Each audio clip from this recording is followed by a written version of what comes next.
Sir आप लोग बहुत एफर्ट्स डालते हैं। चाहे वो आपकी फ्री क्लासेज़ हों या पेड कोर्स हों, तो मैं देखता हूँ कि जब आप लोग हमारे लिए इतनी मेहनत कर सकते हैं, तो डेफ़िनेटली हमको सर करनी चाहिए। क्योंकि सर आज की डेट में ना सर हमारे लिए मेहनत करने वाले बहुत लोग अवेलेबल हैं, जैसे आप जैसे लोग हैं, जो बेस्ट से बेस्ट हमें देना चाहते हैं, जो एक ऐसे बच्चे को भी पढ़ाना चाहते हैं जिसको कुछ नहीं आता है। हेलो एवरीवन, नमस्कार। आप सभी का स्वागत है और आज हमारे बीच में मौजूद हैं कल्पित त्रिवेदी। इनका सिलेक्शन ना सिर्फ पीओ में हुआ है बल्कि इन्होंने आईबीपीएस क्लर्क को भी क्वालिफाई किया है। तो एक समय पर 2 एग्जाम क्वालिफाई करने का रिकॉर्ड इनके साथ में है अभी। तो ये आपको बताएंगे कि 2022 में कैसे आप बैंक एग्जाम्स को बेहतर बना सकते हैं। तो कल्पित, स्वागत है आपका सेशन में। तो सबसे पहले तो बताइए, आपका सिलेक्शन कौन कौन से बैंक में हुआ है? सर फर्स्ट ऑफ ऑल तो sir thank you so much मुझे यहाँ इनवाइट करने के लिए। और सर मेरा आईबीपीएस पीओ में हुआ है, बैंक इंडियन बैंक मुझे मिला है और आईबीपीएस क्लर्क मेरा हुआ बैंक ऑफ इंडिया में। मैं बेसिकली बांदा क्लर्क में उत्तर कौन से प्रदेश बैंक से में हुआ बिलॉन्ग है? करता हूँ। सर क्लर्क क्लर्क में मेरा हुआ कौन से bank bank? Of India. Bank of bank of India. India. और पीओ में? हाँ जी। पीओ में इंडियन बैंक। Indian bank. तो कल्पित, कहाँ से हैं आप, मतलब कहाँ से बिलोंग करते हैं? सर मैं बांदा उत्तर प्रदेश से बिलॉन्ग करता हूँ। ओके। तो कब से आपने तैयारी करना शुरू किया? Sir to be very honest मतलब मैं ऐसा मेरा ड्रीम नहीं था कि मुझे बैंकर ही बनना है। लेकिन सर कभी-कभी ऐसा होता है ना, जो आपका वर्स्ट टाइम होता है वो शायद आपके बेस्ट टाइम लाने के लिए होता है। तो हाँ, सर बिल्कुल। लास्ट ईयर सर मैं यूपीएससी सिविल सर्विसेज की प्रिपरेशन कर रहा था। लेकिन सर क्या हुआ था, मेरे कुछ इंजरीज हो गई थी, तो मैं एक तरीके से बेड रेस्ट पे आ गया था उस टाइम पे। तो सर मुझे लगा कि मेरा ये साल खराब होते हुए मतलब ये साल मैं नहीं कर पाऊंगा वो चीज। आप तो उस बता टाइम मैंने सकते हो कि सोचा ऐसी क्या इंजरी हुई थी आपको? सर मैं ये थोड़ा नहीं शेयर करना चाहता हूँ, थोड़ा सा अच्छा, ठीक है, पर्सनल है। कोई दिक्कत, कोई दिक्कत हाँ, नहीं, कोई तो दिक्कत सर बस मैं इतना बोल सकता हूँ कि उस टाइम मैं कंप्लीट बेड रेस्ट पे था और मैं कहीं न कहीं बहुत ज़्यादा एफर्ट नहीं लगा पा रहा था पढ़ाई के लिए। नहीं। तो ओके। फिर मैंने सोचा कि क्योंकि बैंकिंग सेक्टर में जो भी सिलेबस है वो कहीं न कहीं उसमें मेरी कमांड थी, बेसिक्स मेरे बहुत क्लियर थे पहले से। अच्छा। तो मुझे लगा कि इसमें अपॉर्च्युनिटी भी ज़्यादा है, मुझे 5-6 पेपर मिलेगा ही। तो मैंने खुद को ये टारगेट दिया, यही लास्ट ईयर मई की बात है, मई-जून की। तो मैंने खुद को ये टारगेट दिया कि ये 6-7 महीने में मुझको मतलब कोई न कोई बैंक में सिलेक्शन ज़रूर लेना है। तो सर स्टोरी बस परफेक्ट। इतनी आप समझ लीजिए कि मैंने जुलाई में अनअकैडमी प्लस जॉइन किया था 6 मंथ के लिए। और मैंने खुद को अच्छा। यही टारगेट दिया था कि मैं इससे आगे इसको जॉइन नहीं करूँगा, मुझे जो भी करना है इसी साल में कर लेना है। तो सर बस ऐसा हुआ कि उसके लिए प्रिपरेशन अपना करता गया। सबसे पहले तो मैंने यूट्यूब वगैरह देखा, क्योंकि मैं जानता नहीं था टीचर्स कहाँ हैं, कौन से हैं। वहाँ पर मैंने देखा, बहुत सारी थोड़ा क्लासेस सा थी। माइक को फिर पास मुझे लगा लगा लो, आवाज थोड़ा और ज्यादा आएगी, माइक को पास कर लो। हाँ जी, तो सर उस टाइम फिर मैंने पहले बहुत सारे यूट्यूब में भी देखे बहुत सारे। लेकिन सर मुझे तब लगा कि कहीं न कहीं मुझे पेड बैचेज़ में भी जाना चाहिए, क्योंकि जो प्री का कंटेंट तो हर जगह अवेलेबल होता है। लेकिन जो एक मेंस की अप्रोच होती है या प्रैक्टिस होती है वो कहीं न कहीं हमको यूट्यूब में या बहुत कम मिल पाता है। तो सर मैंने डिसाइड किया कि मैं अनअकैडमी प्लस जॉइन करूँगा। तो वही जुलाई में मैंने वहाँ से जॉइन किया। फिर मैंने नहीं होगा तो मुझे लगता है दिन में लगभग मैं 15-15, 20-20 क्लासेस भी कर लेता था। क्योंकि मुझे लगता था कि मेरा कॉम्पिटिशन उन लोगों के साथ है जो पिछली बार रिजर्व लिस्ट में रहे होंगे या पिछली बार 1 नंबर से रह गए होंगे, तो मुझे उनके साथ कम्पीट करना है। तो इसलिए मैंने सर ज़्यादा से ज़्यादा एफर्ट इसी चीज़ में लगाया कि मैं क्लासेस मैक्सिमम से मैक्सिमम क्लासेस करूँ, अप्रोच समझूँ।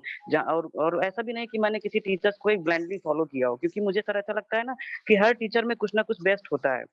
तो जो मुझे जहाँ जिससे सीखने को मिला मैंने उसकी वो चीज़ ली, अदरवाइज़ उनका अगर कोई अप्रोच मुझे नहीं पसंद आया तो मुझे उसमें कोई इश्यू नहीं था। मैंने बस उस चीज़ में फ़ोकस किया कि मैं क्या नया सीख सकता हूँ किसी भी टीचर बिल्कुल। से। तो सर मैंने वही बहुत कोशिश बढ़िया। की और कोशिश करते-करते मेरा जो भी मेरा टारगेट मैंने खुद को दिया था, तो सर बस प्राउड इस बात में फ़ील होता है ना, क्योंकि जब आप डिफ़िकल्ट टाइम में आप एक ऐसा डिसीज़न लेते हो ना जिसको आप बाद में प्रूव कर पाते हो, तो वो सर बहुत अच्छा लगता है उस चीज़ में। ओके। तो बेसिकली यहाँ पर अगर मैं बात करूँ कि आपने बहुत अच्छी बात बोली कि मैंने एक डेडलाइन सेट करी कि मुझे इतने टाइम में निकाल देना है। और कल्पित, यस जरूरी सर। भी होता है अगर आपके पास में डेडलाइन ना हो तो समटाइम्स बच्चे 3-3 4-4 साल तक तैयारी करते करते रह जाते हैं और उनको पता नहीं होता कब तक और यस तैयारी सर। करनी है।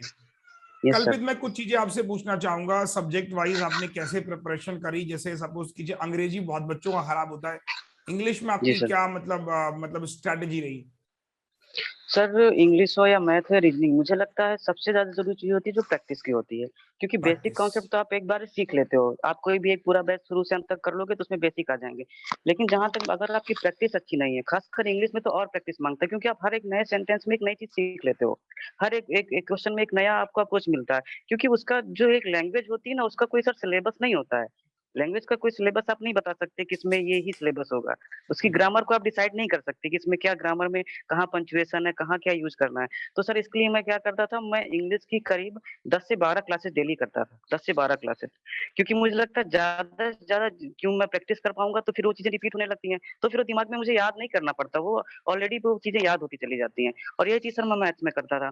मैं लाइव क्लास से ज़्यादा प्रेफ़र नहीं करता था, क्योंकि मुझे लगता था जितनी देर में मैं एक लाइव क्लास करूँगा उतनी देर में मैं 3 रिकॉर्डिंग वाली क्लासेस कर लूँगा। बिल्कुल, तो मैं बिल्कुल। ज़्यादा से ज़्यादा रिकॉर्डिंग क्लासेस करता रहता था। तो आप ये मानिए कि मैं आपके बैचेज़ हूँ या और भी जो टीचर्स हैं, उनके सारे बैचेज़ लगभग मैं एक साथ उठाता था, 5-5 6-6 क्लास करता था। फिर उसके बाद यूट्यूब में जाता था, यूट्यूब में भी आपका क्या है, और हमेशा मैं स्पीड को 1.5 या 1.75 में देखता था, ताकि मेरी जो स्पीड हो ना वो स्पीड मेरी और बढ़ती चली जाए और अच्छा मैं प्रेफ़र कर मतलब परफ़ॉर्म कर पाऊँ।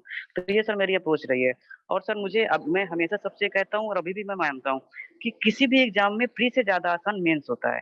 क्योंकि मेंस में अगर आपके कॉन्सेप्ट अच्छे हैं तो आपको बहुत सिलेक्टेड क्वेश्चन करके आप बहुत ज़्यादा उसमें परफ़ॉर्म कर सकते हो। बिल्कुल, जबकि प्री में क्या होता है, आपकी स्पीड, एक्यूरेसी, आपको नंबर ऑफ अटेम्प्ट सब ज़्यादा बढ़ाने होते हैं। तो सर यही अप्रोच मैंने अपनी रखी थी कि मैं ज़्यादा से ज़्यादा क्लासेस करूँ, क्योंकि सर मैं सेल्फ स्टडी में थोड़ा-सा कम बिली मतलब सेल्फ स्टडी कर सकता हूँ, लेकिन किसी पीडीएफ को लेके और किसी बुक बुक को सॉल्व करने में उतना बिलीव नहीं करता, क्योंकि मुझे लगता है कि अगर मैं क्लासेस करूँगा ना तो हर एक क्वेश्चन में मुझे एक नई चीज़ मिल जाएगी। हर एक क्वेश्चन में बिल्कुल, कुछ एक नया टीचर से मुझे मिल जाएगा जो मुझे सीखने को होगा। क्योंकि बुक से तो मैं लगा लूँगा सवाल, मुझे भी पता है। लेकिन मुझे क्या अप्रोच रखनी है, किस तरह अपने अपने आप को बताना है, मतलब एक तरह से वो देना कि मैं किन क्वेश्चन को अटेम्प्ट करूँ, किन क्वेश्चन को छोड़ूँ, किस तरह अटेम्प्ट करूँ। और तो सर मैंने वही कोशिश ज़्यादा से ज़्यादा की थी। बिल्कुल। कल्पित, अब मेरा एक सवाल और होगा आपसे कि जैसे आपने अब जी। आईबीपीएस पीओ क्वालिफाई किया है, तो यहाँ पर एक मुझे सबसे बड़ा जो मतलब क्वेश्चन वो बनता है इंटरव्यू के टाइम पे। और जीए, ये आपने 2 सेगमेंट कैसे तैयार किए अपने, इंटरव्यू और जीए?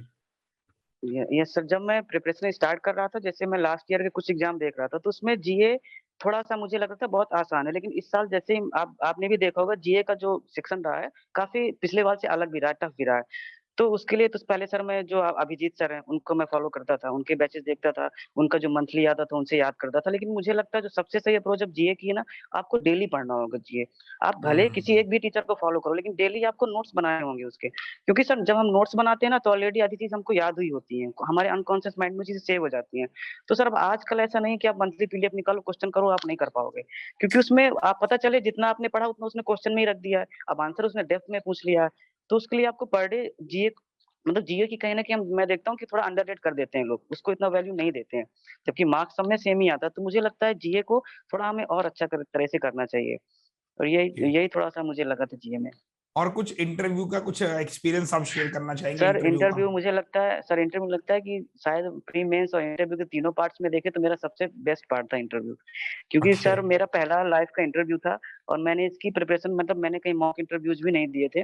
लेकिन कुछ टीचर्स हैं, अब हो सकता है मैं हर टीचर का यहाँ नाम भी नहीं लेना चाहूँगा, और बल्कि आपके यहाँ भी कुछ टीचर्स थे, जैसे अभिजीत सर भी हैं या कोई भी टीचर जो हमें प्रैक्टिस उन्होंने बहुत अच्छी कराई थी। ख़ासकर जो बैंकिंग की चीज़ें डेप्थ में जितना मैंने इंटरव्यू के टाइम पढ़ी थी, उतना मैंने शायद प्री और मेंस के टाइम में नहीं पढ़ी थी। ओके। तो सर वही, और एक एक जो अप्रोच होती है वहाँ बैठने की, तो मैंने थोड़ा बहुत अपने गेस्चर में ज़रूर काम किया था, कि मुझे गेस्चर अच्छे रखने हैं, एक पॉजिटिविटी देनी है वहाँ पर, तो वही मेरा था। क्योंकि सर हमें आता है, हमें नॉलेज है, वो उनको भी पता है, लेकिन हम अपना नॉलेज डिलीवर कैसे करते हैं, ये हमें बहुत ज़्यादा बिल्कुल। मैटर करता है।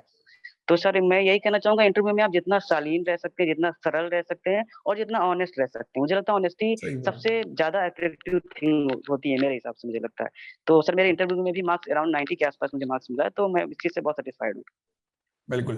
तो अभी आपका आईबीपीएस पीओ ही आप ज्वाइन करेंगे, क्लर्क तो आप ज्वाइन करेंगे नहीं, ऑब्वियस सी बात है। अब मेरा आपको हाँ ये जी, हाँ। क्वेश्चन है, हाँ जी सर। शायद वीडियो अटक रही है आपकी। क्वेश्चन मेरा ये है कि इस साल के बच्चों के लिए आपका मैसेज क्या होना चाहिए, कि जो इस साल तैयारी कर रहे हैं, मतलब उनको आप एक मैसेज अगर देना चाहें तो क्या मैसेज देंगे आप? सर पहला मैसेज तो मैं यही दूँगा कि अपने टारगेट्स को, ज़रूरी नहीं है कि आप एक बहुत बड़ा टारगेट ले लें। आप छोटे-छोटे टारगेट से शुरुआत करें। जैसे अगर आप चाहते हैं कि मुझे 2022 में सिलेक्शन लेना है, तो पहले आप लाइन अप करें सारे एग्ज़ाम क्या है, उनके बारे में समझें। फिर आप भले ही आपको लगता है कि मेरे को आईबीपीएस पीओ या मुझे आरबीआई ग्रेड बी तक जाना है, लेकिन मुझे लगता है आप अपने छोटे-छोटे टारगेट रखिए। पहले अपने बेसिक्स पर आपको काम करना चाहिए। आप किसी भी टीचर को आपको लगता है ये टीचर मुझे बहुत समझ में आता है, तो आप उस तरीके की आप चीज़ें सीखिए, और आपको लगता है कि आप नया कुछ सीख सकते हैं, तो नया सर मुझे लगता है कि हर व्यक्ति को डेली ये सोचना चाहिए कि आज मैंने नया क्या सीखा है, आज मैंने अपना बेहतर क्या सीखा है। तो हर दिन हमें अपने जो हमारा कल था ना, उससे हमें एक स्टेप ही आगे केवल बढ़ना है डेली का, और डेली का बिल्कुल डेली जब हम ऐसा करता जाएँगे ना, तो 1 महीने, 2 महीने बाद हम देखेंगे कि हम वाक़ई में काफ़ी एक अच्छी पोज़ीशन में आ गए हैं। और बाकी सर प्रैक्टिस ही होती है, क्योंकि तैयारी कोई भी हो, प्रैक्टिस, प्रैक्टिस, प्रैक्टिस। मैं तो सबसे यही कहता हूँ, जितने ज़्यादा से ज़्यादा आप मॉक लगाएँ, आप प्रैक्टिस करें, तो आपकी तैयारी कहीं न कहीं बेहतर होती जाती है। बिल्कुल। तो बहुत अच्छा लगा कल्पित आपसे बात करके, और आईबीपीएस पीओ आईबीपीएस क्लर्क दोनों में आपका सिलेक्शन हुआ। Wish you all the best. Family में सारे लोग बहुत खुश होंगे। सर मैं एक चीज़ और ज़रूर शेयर करना चाहूँगा कि सर जब भी कोई भी व्यक्ति सक्सेस होता है या उसको सक्सेस मिलती है, तो मुझे लगता है वो उस अकेले व्यक्ति का क्रेडिट नहीं होता, बल्कि उसके पीछे बहुत सारे लोगों की मेहनत और प्रेयर्स लगी होती हैं। तो सर मैं सबसे ज़्यादा तो मुझे खुशी इसी बात की ना कि सर जो मेरे पेरेंट्स को आज प्राउड है। कहीं न कहीं उनके चेहरे में जो एक स्माइल है, क्योंकि मेरे सर फादर ऐसे हैं ना कि उन्होंने मेरी कभी भी कोई इच्छा को मतलब कि ऐसी कोई भी इच्छा नहीं जो उन्होंने पूरी नहीं की हो। बल्कि कभी कई बार ऐसी भी मेरी पर्सनल लाइफ़ में कुछ भी हुआ, जो भी हुआ, तो वो मतलब समाज से भी लड़ जाते थे। तो आज मुझे ये लग रहा है ना, मुझे ये फ़ील हो रहा है कि उनका जो डिसीज़न था मेरे लिए, जो भी उनके डिसीज़न थे मेरे लिए, उनको कहीं न कहीं मैंने आज हर चीज़ के लिए प्राउड फ़ील कराया है।